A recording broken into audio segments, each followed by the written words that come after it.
Good evening, everybody. May we completely realize the Tathagata's true meaning. My name is Kenko. I'm a senior student at the Village Zendo. I live and practice in Northampton in Massachusetts, where today it was a warm, sunny, beautiful fall day.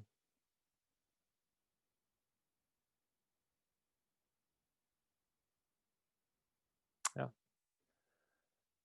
With the pandemic, with the election, and everything that's going on, there is also a beautiful fall day.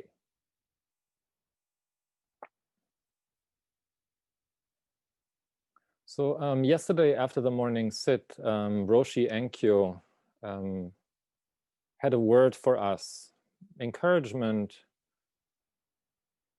to practice not knowing, bearing witness, and loving action. And so I've been wondering, well, how do I practice not knowing, bearing witness, and loving action today with all that is going on?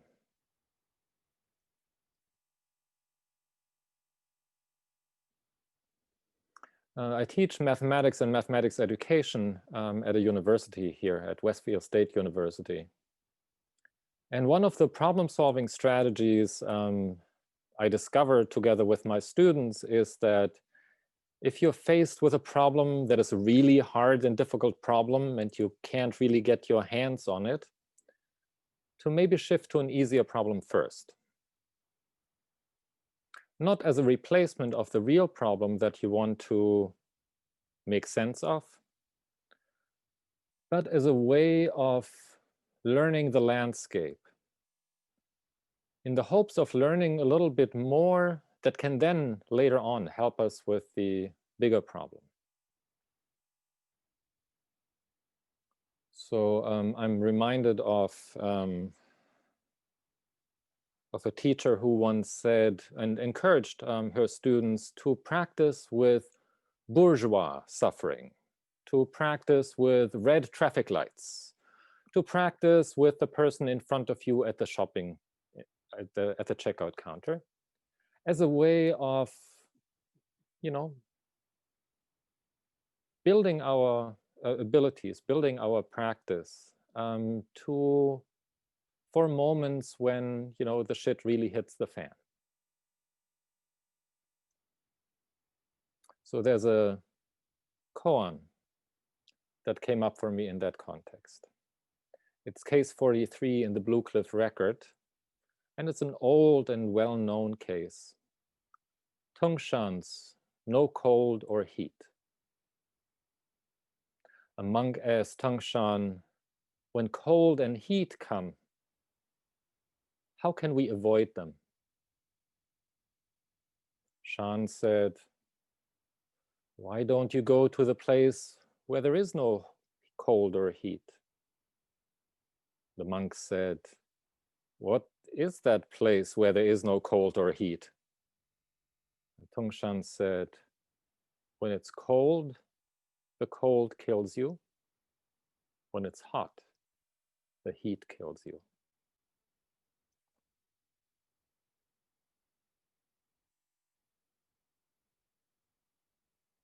So I don't know if you've had a chance to practice during the summer retreat a few years ago back at whatever the name, at the Grail. It's the summer, it's 93, 95 degrees, dew point in the upper 60s. And, you're sitting packed together with lots of people in a room, and the sun is beating down and the windows are open. But the only thing that is coming in through the window is more hot air.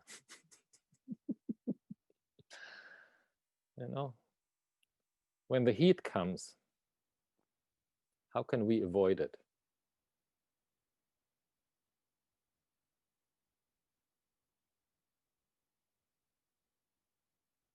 So Tungshan says, why don't you go to the place where there is no cold or heat?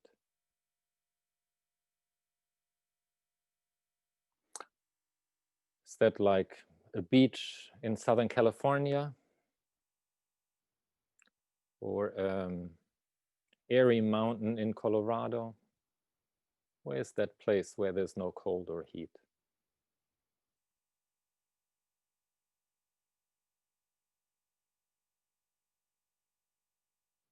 Well, sitting in the summer at the Grail, there's a wonderful chance to practice with that. Because at some point it's just hot. And it's just, you're sitting there and you're feeling your heart beating a little bit more because your body is stressed. And you feel your hands and they're all clammy because they've been sweaty all day long. And there's this one drop of sweat that is running underneath your robe, inch by inch by inch. And then sometimes it stops, and then sometimes it gets moving again.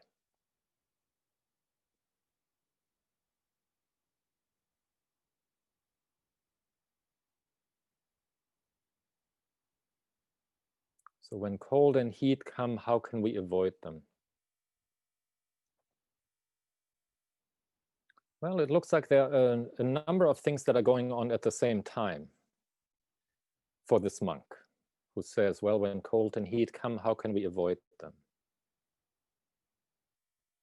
And sitting during sesshin, there might be an opportunity, or sitting in zazen, there might be an opportunity to untangle some of those a little bit. So there is the objective reality. It's 93, 94, 95 degrees Fahrenheit. And the dew point is in the high 60s. That's sort of the objective reality. And there's the objective reality of this body sitting and sweating, and the heart beating, and the clammy hands. But notice for the monk, there are additional layers. There's an additional layer that says, ooh, this is uncomfortable. Actually, this is very uncomfortable.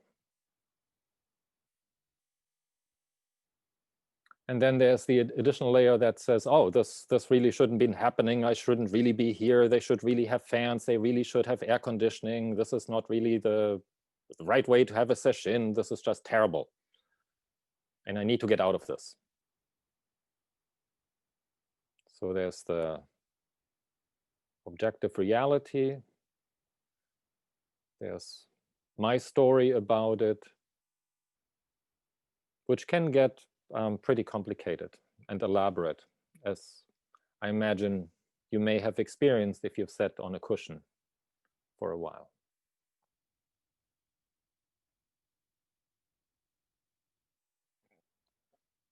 So are these multiple layers? There's sort of the objective, empirical, concrete situation, aware of our surroundings.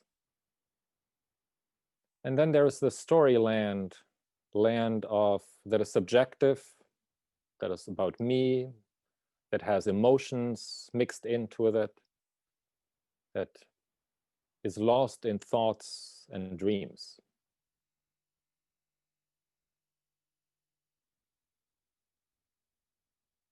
And Tungshan says, why don't you go to the place where there's no cold or heat?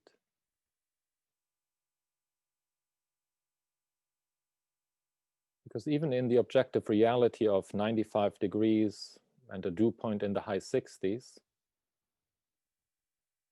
there's still 95 degrees and a dew point in the high 60s. So one image that I recently heard from Ryodo Roshi, who's a teacher at the Zen Center of Los Angeles, was somehow the image of a wave.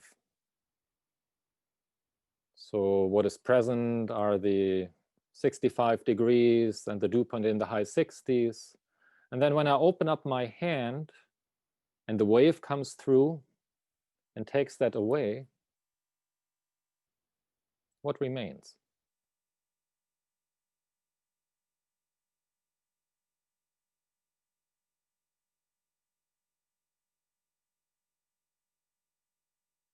Tongshan says, when it's cold, the cold kills you. When it's hot, the heat kills you. What is the you that's washed away with the wave? And what remains?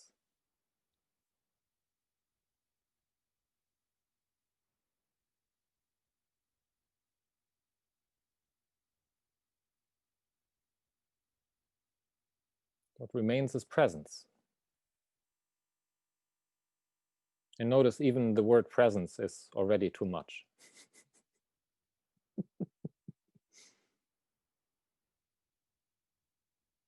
It's a place, it's a moment that feels immediate, has a sense of flowing, sense of peace. No separation between the inside and the outside. The sweat really just being water that moves, that flows from the so-called inside of the body to the so-called outside of the body.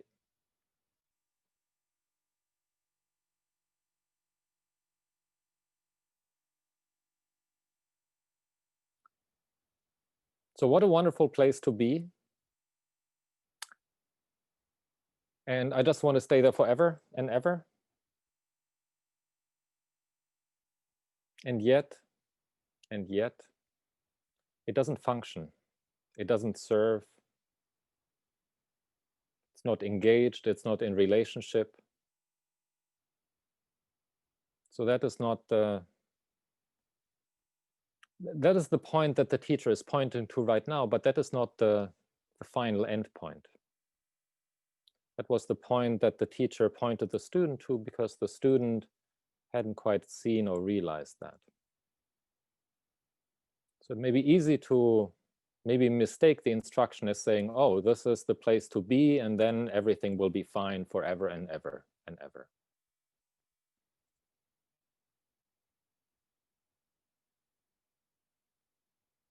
And that's actually when the real work begins. Because what is it like coming out of that sense of presence?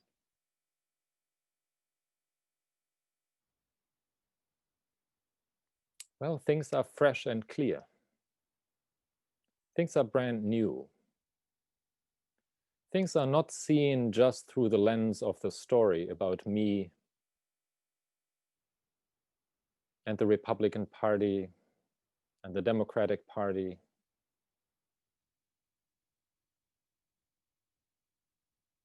It's a sense that says, oh, the counting is done over here.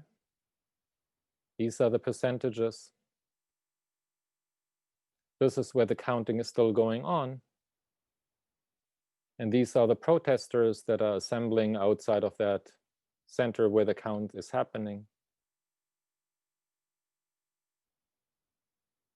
Fresh and clear, brand new.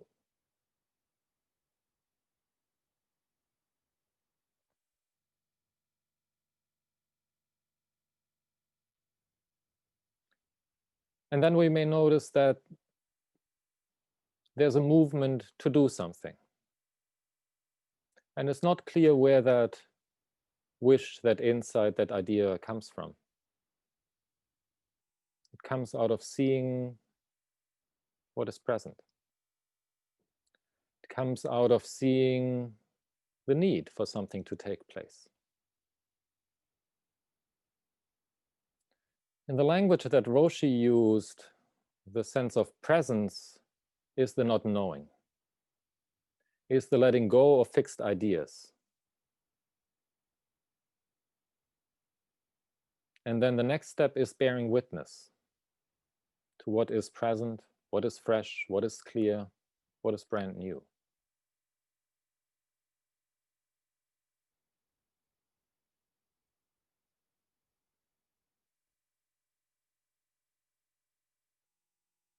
So let me share a little bit of the bearing witness that has been happening for me over the last week or so. At the university, we have a little weekly sit with staff and faculty once a week around lunchtime on Wednesdays. And there's usually a chance to just check in a little bit beforehand. And then we have 25 minutes of sitting, and then there are a few more minutes sharing whatever came up for folks.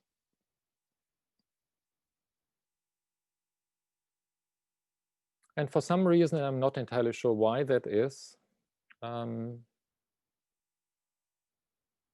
There's many people of color that come to sit. There are many of our queer staff and faculty. And at the meeting this past yesterday, it was only yesterday, people also mentioned that, they were bullied in school.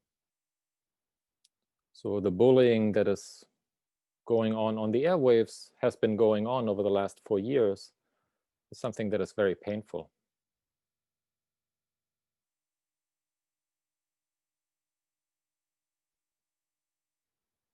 Also, one of the people at the sit mentioned that they were listening to a BBC story, probably on the radio, where somebody interviewed a Trump supporter, really trying to find out, well, why is it that you feel so strongly in support of President Trump?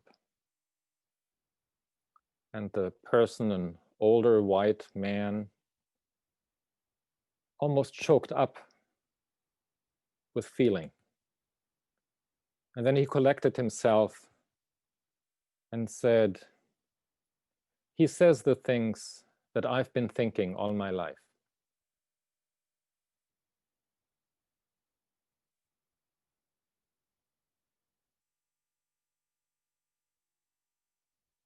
And then on Tuesday, earlier this week, I collaborate with a colleague who teaches at a different school. And I visited her class and her students.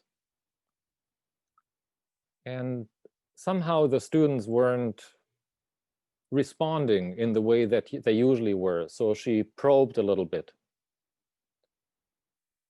And this is a class, all students of color. And my colleague is a faculty of color, a woman of color as well. And then as she probed a little bit more, it became clear that, some of the students had really been holed up in their dorm rooms because they didn't feel comfortable or safe being out and around. And they mentioned that there was a really big sign in support of Trump that went up at the gates to the campus, and the feelings that brought up for them.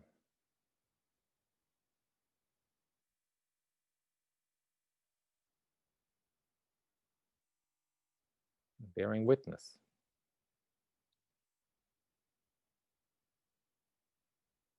There was also a friend who mentioned that at a meeting at a neighbor's house, they met a person from Florida who seemed to be a strong supporter of Trump. And somehow in the course of the conversation, my friend sort of realized there's nothing she can do to change this person's mind.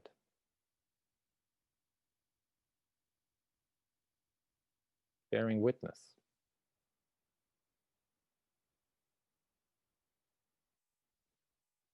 In our university, we often have a first read book, which all the first year students read, and then there are a number of classes talking across the divide.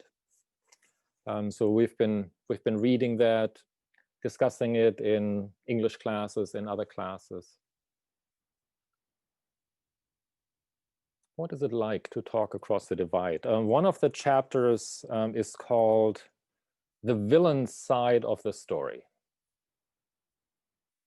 The villain side of the story. Bearing witness. I read an article from the Stanford Center for Deliberative Democracy, where for a study they had brought together a few hundred people across the political spectrum and had them go through small group discussions, big presentations. They had politicians coming in looking at particular issues. And then in the process, they realized that as they discussed, the more extreme views tended to fall off. And what tended to remain were more mainstream ideas. And they recently did another study checking in with them, and it looked like even at this point, they were more likely to not just use one source of information, and they were less likely to just believe the information that they were reading. Bearing witness. Also, one of my colleagues mentioned the flip side. So the flip side, once a day you get an email and it has a particular topic of concern of the day. And then in 2 columns, it has voices from the Democratic side and voices from the Republican side. And what has been helpful for me is that it's not quite as triggering to be able to read a few paragraphs to get a sense of people's thoughts and values, and disagreeing with people and think, oh, this is where I think your conclusion I don't agree with. But it's a way to learn for me. Bearing witness.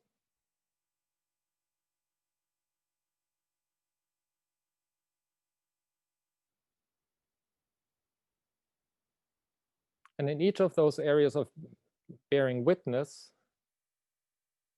there's a sense of, here is something I would like to do. Small things. Nothing big. Maybe something big. It just arises.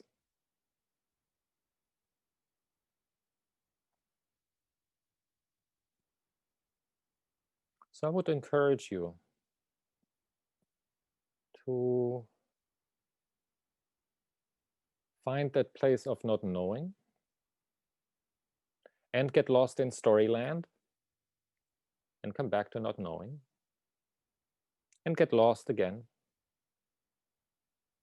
But coming out of that presence to have a moment of looking at what is really here. What is really here if my beliefs, opinions, thoughts are quiet for a moment. And then see what comes up. And if you look at the activities at the Village Zendo, I can see that there's a lot of listening to and a lot of bearing witness and noticing ideas for actions that can be taken.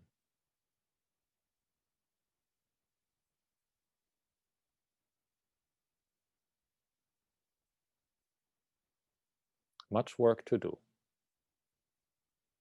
Thank you.